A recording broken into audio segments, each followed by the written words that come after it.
Hello எல்லோரும் எப்படி இருக்கீங்க? இன்றைக்கும் பார்த்திங்கன்னா ஒரு ரேண்டம் vlog, அதே சமயம் வந்துட்டு ஒரு ப்ரொடக்டிவான vlog-ஆக இருக்க போகுது இது. இன்றைக்கி 2 ரெசிபி உங்களுக்கு காமிக்க போகிறேன். ஒன்று வந்துட்டு கூட்டு, இன்னொன்று வந்துட்டு அடை. ரெண்டுமே குயிக்காக காமிச்சிட்றேன். ஃபஸ்ட்டு வந்துட்டு சௌ கூட்டு பண்ணுறதுக்கு சௌ காய் கட் பண்ணியிருக்கேன், கொஞ்சம் வெங்காயம், ஒரு தக்காளி எடுத்து வச்சுருக்கேன்.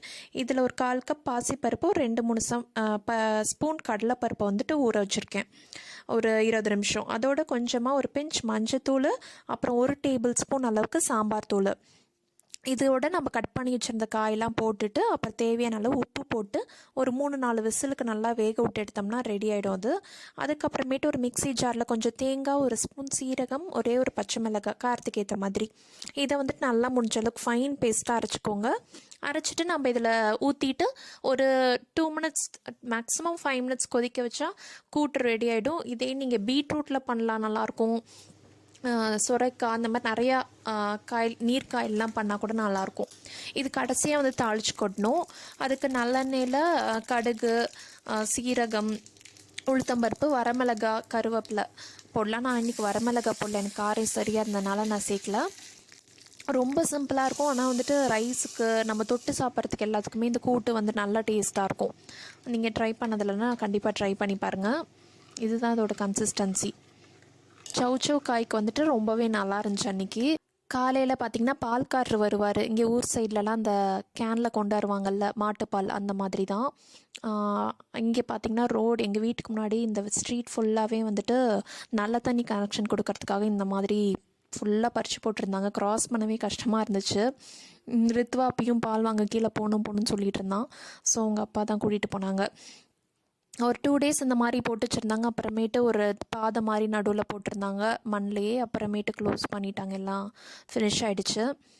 ரித்வா போகணுன்னு சொல்லிட்டு இருந்தனால சரின்னு கூப்பிட்டு போனாங்க.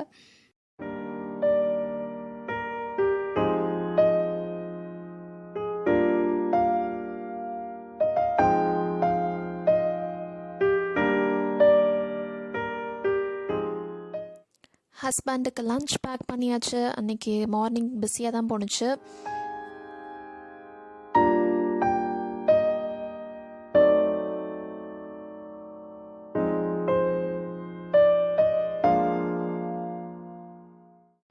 இது வந்துட்டு நெக்ஸ்ட் டே ஆஃப்டர்நூன் vlog மாதிரி போகுது.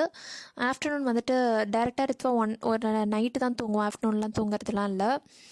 எனக்கு வந்து துணி மடிக்க சாரும் ஹெல்ப் பண்ணிகிட்ருக்காரு. அவனுக்கு ஏதோ அவனே இன்றைக்கி நான் கீழே உட்காந்து மடிச்சிட்டு இருந்தேன்னா அவனுக்கே திடீர்னு நான் மடிக்கிறேம்மா அப்படின்னு சொல்லிட்டு இது பண்ண ஆரம்பித்தான்.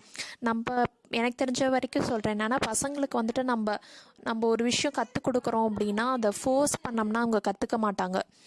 நம்ம அவங்களா இன்வால்வ் ஆகி செஞ்சால் தான் அது அவங்களுக்கு கடைசி வரைக்கும் அதை பண்ணுவாங்கன்னு வச்சுக்கோங்களேன்.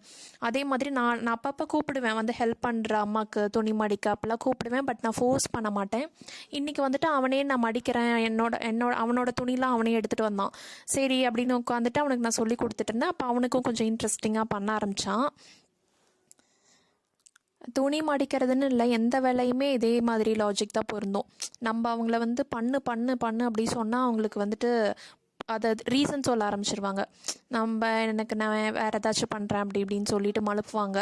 ஸோ அவங்களாம் இன்ட்ரெஸ்ட் வந்து பண்ணால் தான் அது வந்துட்டு கடைசி வரைக்கும் ஒழுங்காக இருக்கும். அந்த மாதிரி நம்ம முடிஞ்ச அளவுக்கு கொண்டு வர ட்ரை பண்ணணும். எல்லாமே ஒரு சேலஞ்சு தான், பேரண்டிங்கே ஒரு சேலஞ்சு தான், ஒவ்வொருத்தவங்களுக்கும் ஒவ்வொரு மாதிரி. ஸோ எனக்கு தெரிஞ்சது 1-2 உங்களுக்கு கூட ஷேர் பண்ணுறோம். உங்களுக்கு தெரிஞ்ச பேரண்டிங் டிப்ஸையும் நீங்கள் ஷேர் பண்ணுங்கள். கண்டிப்பாக எனக்கும் சரி மற்றவங்களுக்கும் சரி அது யூஸ்ஃபுல்லாக இருக்கும். நீங்கள் எப்படி உங்கள் குழந்தைய வேலை வாங்குவீங்க, அந்த மாதிரி ஒரு சின்ன சின்ன டிப்ஸை அவன் இன்ட்ரெஸ்டிங்காக பண்ணிகிட்டு இருந்தான். என்னமோ கடைசி வரைக்கும் அவன் துணிலாம் அன்றைக்கி மடித்தான். அப்புறம் அன்றைக்கி வந்துட்டு ஃப்ரிட்ஜ் க்ளீனிங் டேவும் ஃபுல்லாக செம்ம குப்பையாக இதாக இருந்துச்சு ஃப்ரிட்ஜு. அது ஃபுல் ட்ரேவையும் எடுத்து நல்லா நீட்டாக வாஷ் பண்ணிவிட்டு, அப்புறம் சில ட்ரேலாம் கழட்ட முடியாது என்னோடய ஃப்ரிட்ஜில், அது மட்டும்தான் இருந்துச்சு. முடிஞ்ச அளவுக்கு எல்லாம் க்ளீன் பண்ணிவிட்டு செட் பண்ணேன். ஏன்னா பேக்கிங்கும் பண்ணுறதுனால ஃப்ரிட்ஜு க்ளீனாக இருந்தால் தான் அந்த கேக்லாம் வைக்கிறோம்ல, அதனால ஸ்மெல்லாம் வராமல் நீட்டாக இருக்கும். நான் அந்த லெமன் வைக்கிறது அந்த மாதிரிலாம் எதுவுமே பண்ண மாட்டேன். ஃப்ரிட்ஜில் எனக்கு சுத்தமாக ஸ்மெல்லே இருக்கக்கூடாது, அந்த மாதிரி தான் நான் மெயின்டைன் பண்ணுவேன். அப்புறம் ஈவினிங் ஸ்நாக்குக்கு வந்துட்டு கார்ன் வேக போட்டிருந்தேன்.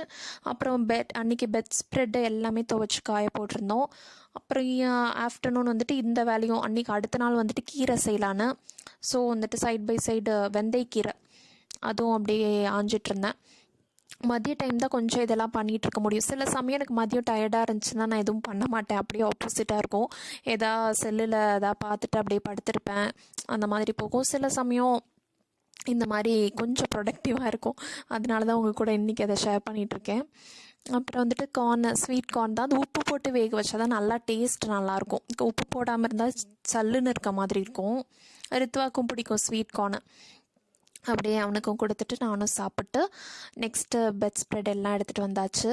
அதை எடுத்துகிட்டு வந்துட்டு இதை மட்டும் எனக்கு அப்பயே மடிச்சிடணும். நான் துணிலாம் கூட நிறைய நாள் போட்டு கிடக்கும். பட் பெட் ஸ்ப்ரெட்டை அதை முடிஞ்ச அளவுக்கு அப்பயே மடிச்சிடணும்னு நினைப்பேன். இல்லாட்டி ரொம்ப ஷ்ரிங்காகி ரொம்ப சுருக்கம் விழுந்த மாதிரி ஆகுது பெட் ஸ்ப்ரெட்லாம். ஸோ அதுவும் டக்குன்னு அப்பயே மடித்து வச்சாச்சு. அப்புறம் வந்துட்டு இது 1 டே கழிச்சு இங்கே ஃபுல்லாக பார்த்திங்கன்னா க்ளோஸ் பண்ணிட்டாங்க. அந்த சைடு மட்டும் கொஞ்சம் இதாக இருக்குது. ரித்வாப்பா கார் நிறுத்த முடியுமா பார்த்து சொல்லுங்கள் அப்படின்னு சொன்னாங்க. சரின்னு போய் பார்த்தா அந்த சைடில் இன்னும் க்ளோஸே பண்ணல, ஓப்பனாக தான் இருந்துச்சு. ஓகே, இப்போ வந்துட்டு டின்னர் ப்ரிப்பரேஷன் அடை தான் பண்ணுறேன்னு சொல்லியிருந்தேன்ல, அதை ஷேர் பண்ணுறேன். பெருங்காயத்தூள் வந்துட்டு தீர்ந்து போச்சா. ஸோ வந்துட்டு அந்த பவுடர் பண்ணி அதை வந்துட்டு ஒரு டப்பாவில் இந்த மாதிரி ஸ்டோர் பண்ணிப்பேன். கட்டி பெருங்காயம் வாங்கிட்டு அதை வந்துட்டு உடச்சி மிக்சியில் பவுடர் பண்ணி இந்த மாதிரி ஸ்டோர் பண்ணிக்கிட்டால் நல்லாயிருக்கும் யூஸ் பண்ணுறதுக்கு. தூள் பெருங்காயமே வாங்குறதுக்கு இது பெட்டராக இருக்கும். அப்புறம் தேவையானதெல்லாம் எடுத்துகிட்டு வந்துட்டேன். இந்த மரவள்ளி கிழங்கு தான், இதுதான் பார்த்திங்கன்னா இப்படி தான் இருக்கும். இது தோல் நல்லா எடுத்துட்டு நம்ம சீவி வச்சுக்கணும். அடைக்கு வடை அந்த மாதிரிலாம் பண்ணுறதுக்கு யூஸ்ஃபுல்லாக இருக்கும் இந்த மாதிரி பண்ணிக்கிட்டோம்னா. நான் அந்த மாதிரி 4 கிழங்கு வந்துட்டு சீவி வச்சுருக்கேன். இதில் அடைக்கு ப்ரிப்பரேஷன் எப்படின்னு பார்க்கலாம். ஃபஸ்ட்டு மிக்ஸி ஜாரில் தேவைக்கு ஏற்ற மாதிரி காஞ்ச மிளகாய் போட்டுக்கோங்க. நான் 2 போட்டிருக்கேன். அது ரொம்ப காரமாக இருக்குது. ஸோ எனக்கு 2 போதும். அப்புறம் 1/2 ஸ்பூன் இது நம்ம பெருங்காயத்தூள், கொஞ்சம் உப்பு சேர்த்து நல்லா கொரகொரப்பாக இந்த மாதிரி அரைஞ்ச பிறகு அப்புறமேட்டு நம்ம துருவி வச்சுருந்த இதை கிழங்கு வந்துட்டு சேர்த்தலாம். அதோட இஞ்சி சேர்த்துக்கோங்க. இதுதான் பார்த்திங்கன்னா முடிஞ்ச அளவுக்கு கொஞ்சம் பேஸ்ட்டாக அரைச்சிக்கோங்க. இதே வந்துட்டு வடைக்கு பார்த்திங்கன்னா அப்படியே கம்ப்ளீட்டாக கொஞ்சம் டிஃபர் ஆகும் ரெசிபி. அதை நான் உங்களுக்கு இன்னொரு டைம் நான் ஷேர் பண்ணுறேன். அதுக்கு வந்துட்டு இவ்வளோ மையாக அரைக்கவே கூடாது வடைக்கு. இதுக்கு அடைக்கினால நல்லா இந்த மாதிரி 2-3 பேட்சாக போட்டு நான் அரைச்சி எடுத்து வச்சுருக்கேன். உங்களுக்கு கிழங்கு நல்லா ஃப்ரெஷ்ஷாக இருக்குது அப்படின்னா நல்லா இந்த மாதிரி மாவு மாதிரி அரையும். இல்லாட்டி வந்துட்டு ரொம்ப அரையாது, கொரகொரப்பாக தான் அரையும். இந்த மாதிரி அரைஞ்சதுனால கொஞ்சம் எனக்கு பேட்டரும் வந்துட்டு ரொம்ப கொஞ்சம் லிக்விடாக போனதுனால கொஞ்சம் அரிசி மாவு சேர்த்துக்கிட்டேன். அது ஆப்ஷனல் தான். அரிசி மாவு சேர்க்காமல் பண்ணாலும் நல்லா தான் வரும். இதுக்கு வந்துட்டு தேவையானதெல்லாம் கட் பண்ணிக்கலாம். கருவேப்பிலை, கொத்தமல்லி, வெங்காயம், பச்சை மிளகாய் நான் வந்துட்டு சேர்க்கல, அதுவும் சேர்த்துக்கலாம். ரித்வா நான் கிச்சனுக்கு வந்தாலே அவனுக்கும் இந்த குக்கிங் பண்ணுறது, இந்த இது பண்ணுறதெல்லாம் இன்ட்ரெஸ்ட். அவனும் ட்ரை பண்ணணுன்னு கேட்டுக்கிட்டு இருப்பான். நல்லா இதை பொடியாக ஃபைனாக சாப் பண்ணிவிட்டு இதை அடை சுடுறதுக்கு முன்னாடி சேர்த்துக்கிறேன். ஏன்னா கொஞ்சம் முன்னாடியே சேர்த்துட்டோம்னா இதுவும் தண்ணி விடும். ஸோ இன்னும் கொஞ்சம் தண்ணியாக சான்சஸ் இருக்குது. ஸோ வந்துட்டு கொஞ்சம் நேரம் கரெக்டாக எப்போ சுடுறனோ அப்போ இதெல்லாம் சேர்த்துக்கிறேன். இப்போ வந்துட்டு பாத்திரம்லாம் அடுக்கிறதுக்காக அடுக்கிட்டு இருந்தேன். ரித்வா பாருங்க என்ன பண்ணுறான்னு. இப்படி தான் பண்ணுவான். ஹால்லே இருக்க பிடிக்காது, தனியாக என் கூடயே கிச்சன்லேயே வந்துட்டு என்னையே தான் இது பண்ணிக்கிட்டு இருப்பான். உங்கள் பசங்களும் இப்படிலாம் பண்ணுவாங்களா அப்படின்னு சொல்லிட்டு சொல்லுங்கள். பாத்திரம்லாம் அடுக்கி வச்சுட்டு அப்புறம் சட்னி செஞ்சுட்டு அடை பண்ண சரியாக இருந்துச்சு.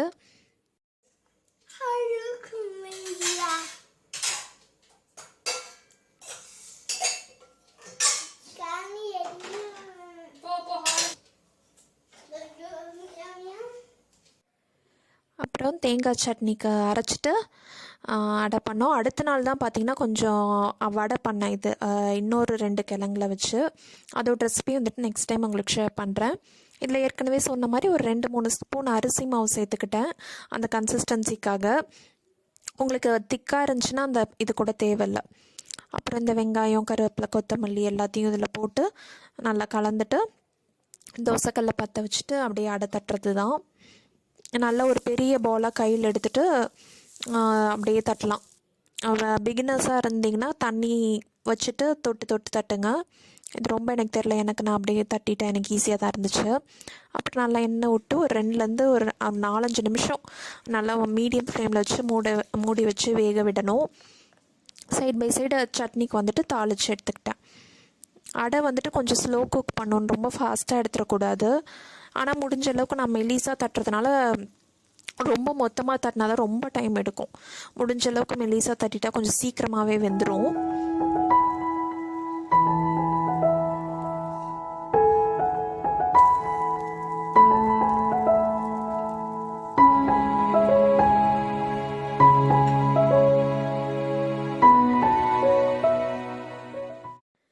ஃபஸ்ட்டு வந்துட்டு ரித்வாக்கு தான் அவனுக்கு வந்துட்டு அப்படியே ரெண்டாக இதில் கட் பண்ணிக்கிறேன். ஏன்னா அவனுக்கு ரொம்ப ஹீட்டாக இருக்கும், சாப்பிட்றதுக்கு முடியாது.